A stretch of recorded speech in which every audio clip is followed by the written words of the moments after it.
Her tiny body lay sprawled across a patch of hot concrete. She was no longer moving, just a lifeless bundle of bones, filth, and sores. Her chest rose and fell in shallow, ragged breaths. She had crawled as far as her broken body could carry her.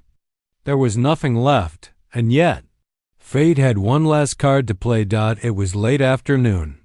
A hot wind swept through the neighborhood as cars sped past.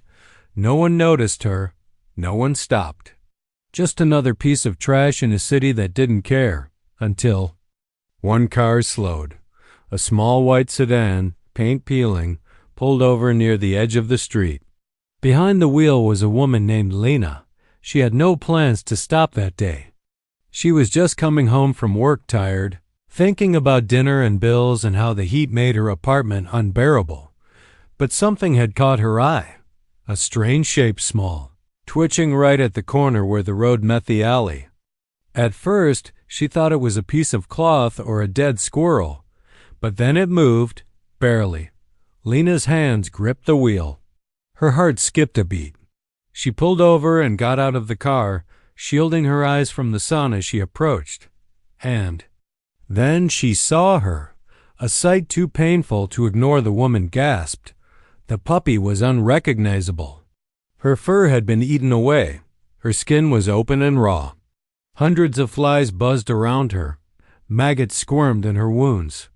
Her eyes were sealed shut with crusted infection.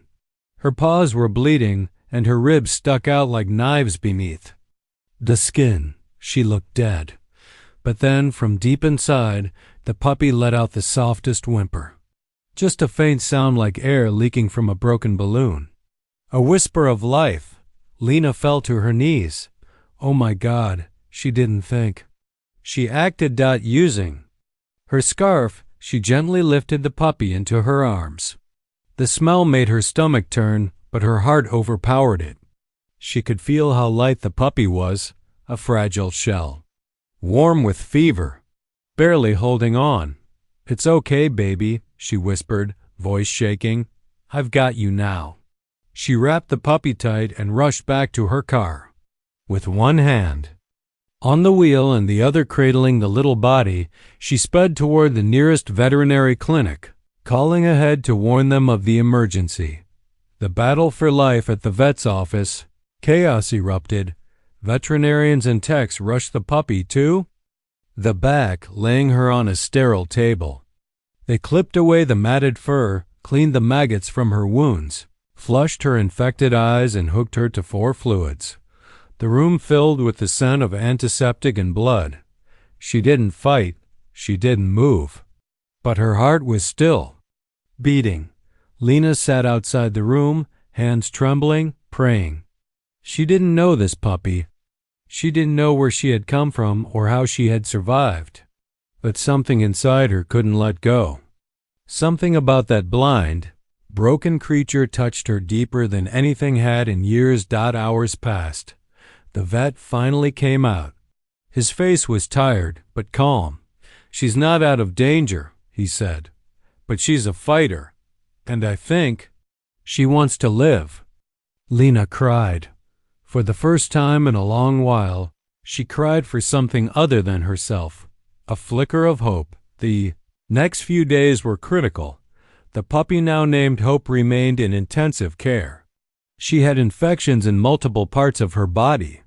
Her fever spiked, then dropped, then spiked again. She couldn't eat on her own, so they fed her through a tube. She couldn't stand. Her eyes remained shut, but her heart kept beating. The staff at the clinic took turns staying by her side, and Lena visited every day. She brought soft blankets, whispered kind words, and stroked the puppy's head gently. You're not alone anymore, she would whisper. You're safe now. Little by little, Hope began to respond. She twitched when spoken to. She moved her paw when touched. Her ears flicked toward sound. Her nose twitched more actively, always sniffing, always searching. That's when Lena asked a question. Does she react like this because she's still looking for her mother? The vet nodded sadly. She probably remembers her scent. That bond is strong. Even now, she may be hoping to find her again. The unlikely reunion. Lena couldn't let go of the idea. She began asking questions, talking to neighbors near the alley. She went door to door, showing Hope's photo before the rescue and after. Most people ignored her. A few shook their heads. Then one elderly woman paused. "I think I saw a dog that looked like her, big, brown, very tired, chained in the back of that blue house near the old tires." Lena rushed there. Behind a rusted fence, she found a thin mother dog chained to a pole, her nipples swollen and dry. Her eyes were dull with sadness, but when Lena approached with the scent blanket Hope had used, the mother lifted her head. Her tail twitched. She sniffed wildly. And let out a low, trembling cry. It was her. The vet confirmed it through markings and dental scans. Against all odds, Hope had crawled miles in the right direction. She hadn't imagined her mother's scent. She had followed it. Blind, broken, and alone, she had found the way. Love finds a way. The reunion was quiet but powerful. When the mother dog was brought to the clinic, she sniffed the air desperately. The moment she got close to Hope's recovery bed, she rushed forward, tail wagging weakly. Hope lifted her nose. Her body tensed. And then a tiny cry, the same one she had made on the road before she passed out. Her mother licked her, gently, but urgently, cleaning her wounds with a love only a mother could offer. Hope curled into her instinctively, wrapping herself into the warmth she had fought so hard to find. They stayed like that for hours, two broken bodies, one beating heart. The vet staff stood in silence. Even the hardest among them had tears in their eyes. Conclusion: this was more than just a rescue, more than a second chance. This was the power of a bond that refused to die. A blind puppy, abandoned and eaten alive by maggots, had no reason to survive. But she did because she remembered love. And sometimes love is enough to crawl through fire, enough to cross a city, enough to beat death. She had searched for a love that never gave up. And in the end, she found it. The heat was unforgiving. The pavement burned beneath her raw, swollen paws as the little blind puppy pressed her trembling legs against the earth. Her body infested with maggots, weak from hunger, and caked in dried blood, shivered under the weight of the world. But she moved. It was not grace. It was not strength. It was pure instinct, a desperate, pitiful crawl, one paw forward, then the next, her chest dragged along the dirty ground. Her ribs were visible, each breath shallow and strained. She couldn't see where she was going. Her eyes had never opened properly. She didn't know she was crawling through a junk-strewn alley behind a cluster of run-down homes. Her world was darkness, heat, buzzing flies, and the memory of her mother's scent. She didn't know her mother had been taken, that the warm body she remembered had been locked away in a cage far from here. She didn't know that she was alone now, completely, cruelly alone. But still, she moved. The body's betrayal pain shot through her tiny limbs with every inch. Her belly rubbed against gravel, metal bits, broken glass. Maggots wriggled through open wounds on her back and legs. Her skin twitched, trying to resist the agony, but there was no strength left to fight. She paused. For a moment, her head dropped to the ground. Her little body heaved with exhausted breaths. Flies circled around her face and gathered near her. Tail, where the infection was worst. Her mouth was dry, her tongue swollen. The taste of rot clung to her lips. And yet, after a minute of rest, she pushed herself forward again. Why? Because something inside her remembered. Not a thought, not a full memory, but a warmth, a rhythm. The way her mother's heart had once beat beneath her ear. The way milk had flowed as she suckled beside her brothers and sisters. The way a strong tongue had licked her clean when she cried. Those feelings, the only love she had ever known, became her light in the darkness. She would find her mother. She had to. The silent world she walked with no eyes. No sounds guided her either. She had gone deaf days ago from the infection. Even the sharpest barks or nearby shouting were just muffled thumps in her skull, but she smelled. That was all she had left. She sniffed the wind, the ground, the trash. Every new scent made her pause. Rotten meat, gasoline, something sharp like bleach. None of it was her mother. None of it was safety. So she moved again. A step, a fall, a whimper. Then another step. Time had no meaning. Morning, afternoon, night, they were all the same in her darkness. But the sun above kept heating the pavement, and the pain beneath her paws grew worse. She had burned through the pads. Now they were bloody and cracked. Still, she did not stop. She passed a row of trash bins. A rat scurried across her path and paused, curious. But sensing no threat from the nearly dead creature, it continued on. A cat hissed at her from a rooftop, confused by the smell and the soundless struggle below. She moved through a world that barely noticed she existed, the will to live inside her tiny chest. Her heart pounded harder than it should have for a body so broken. Every beat was a rebellion. Every breath defied death. A storm brewed inside her body. Infection raced through her bloodstream. Her wounds festered. Her muscles cramped. Her joints screamed. The fever blurred her senses. Her head felt too heavy for her neck.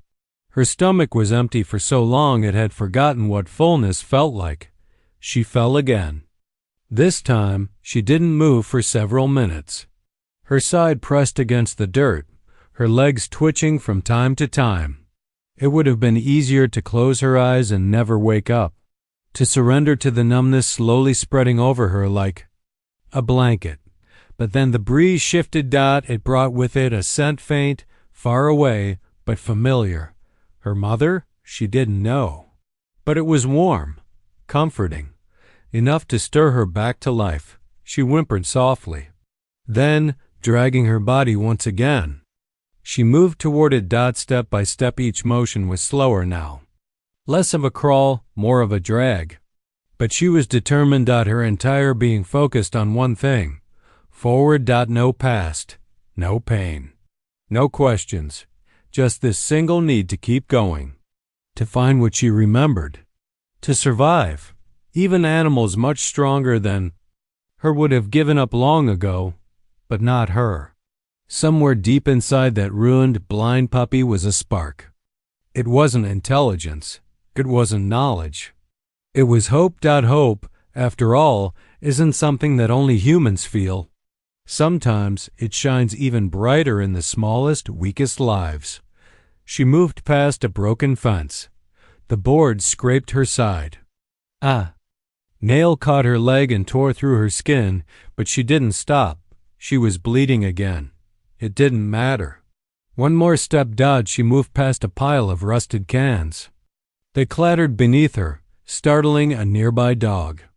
It barked once, then walked away. She moved past a puddle of stagnant water. She licked it weakly, the taste foul and thick, but it gave her a moment of strength. One more step, and another. And another. A miracle in the dust. She didn't know it, but she had reached the edge of the road now. Her little body trembled in the sunlight. Her legs barely held her weight. Her fur was gone in patches, revealing bruised, raw skin. Her head swayed as she took one final step forward, then collapsed. She lay there, motionless, her breath shallow, her nose twitching. She had reached the limit of what her body could give, but even in her stillness, even in the quiet after her long, painful crawl, there was something deeply heroic about her. She had not given up, not when her body broke, not when her eyes failed, not even when her heart almost stopped.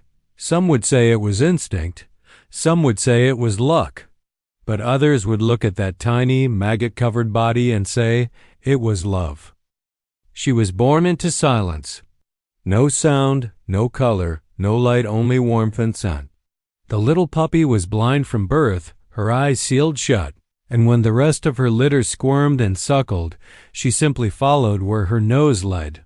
For a few brief days, her mother's body was everything: protection, nourishment, love. But the world outside didn't care for weak creatures. The family who owned the mother dog didn't want puppies, especially not a blind one. One morning, in a cruel, heartless act, they gathered the litter and tossed them into a dirty alley behind their home. Some died quickly, others cried until their voices faded. The blind puppy, small and sickly, lay still in the shadows, forgotten. Days passed. The summer heat brought flies. First they circled above her, then landed on her motionless body. She couldn't swat them away. They laid eggs in the folds of her skin. Soon maggots began to squirm, burrowing into her fur, feeding on her wounds. The smell was unbearable.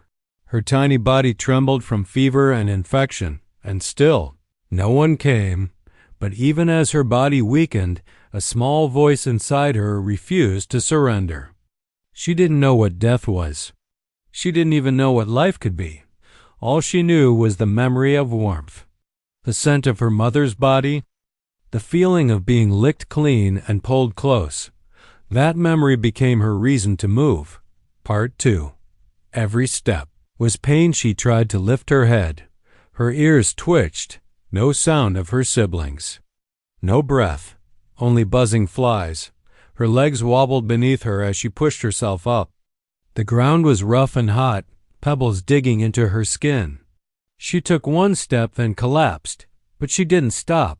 Inch by inch she crawled.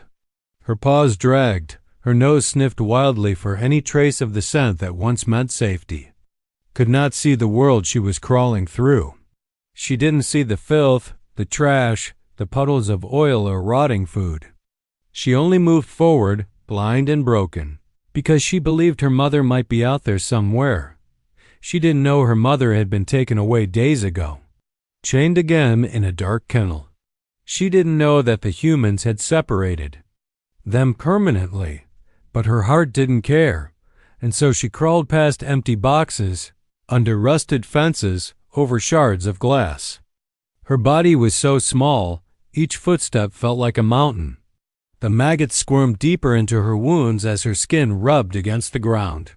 But the pain didn't stop her. She cried soft little whimpers that echoed in the still, hot air. Not loud enough for the world to hear, but filled with desperation. Sometimes she stopped to rest, her body shaking from fever. Then she'd push herself again. Her belly dragged against the dirt, collecting grime and flies. But still, step by step, she moved. This wasn't just a walk. It was a journey of love, of instinct, of sheer survival. The kind only the most innocent, most helpless beings can make. Part 3. Searching for a love that never gave up, she moved for hours, maybe days. Time didn't exist for her, only the need to find her mother. Reached a road. Cars whooshed by, their sound like thunder in her tiny ears. The smell of fuel and rubber made her nose twitch. She stepped onto the edge of the road, unaware of the danger. But a sharp horn made her freeze. A woman driving home saw something. Strange, a lump moving near the curb. She slowed down. When she got closer, she gasped. A small puppy, blind, barely alive, covered in flies and maggots. Its fur was falling off in clumps. Blood and pus oozed from its sides, and yet it was trying to walk. The woman jumped out of the car. She knelt down and whispered, "Oh, baby, what happened to you?" The puppy collapsed at the sound of her voice. She could no longer move. The woman wrapped her gently in a blanket, tears rolling down her cheeks as she held the broken, dirty body close. She called for help, rushing to the nearest vet, praying she wasn't too late. At the clinic, the doctors worked fast. They cleaned the wounds, removed the maggots, gave her fluids, fought the infection. They weren't sure if she would make it, but the puppy's heart kept beating, because somewhere inside her she still believed. She had to find her mother. Days passed. She began to heal, still blind, still weak, but no longer alone. And then one day, the woman who had saved her came into the room with another dog, a larger one, gentle-eyed, with a scar on her side. The blind puppy sniffed the air. Her body jolted. It was the scent she remembered, the warmth she had searched for, her mother. The vet had found her too chained, malnourished, but alive. The two were reunited, curling into each other as if no time had passed. The puppy had found her mother not by sight, but through sheer will, through love stronger than pain. Final thoughts: this is more than just a story about a blind puppy. It's a story about hope in darkness, about fighting even when the odds are impossible. It's about a creature with no vision, no strength, and no help, yet she didn't give up. Because love remembers, even in pain, even in silence. And sometimes, even when the world turns away, something beautiful still finds its way back.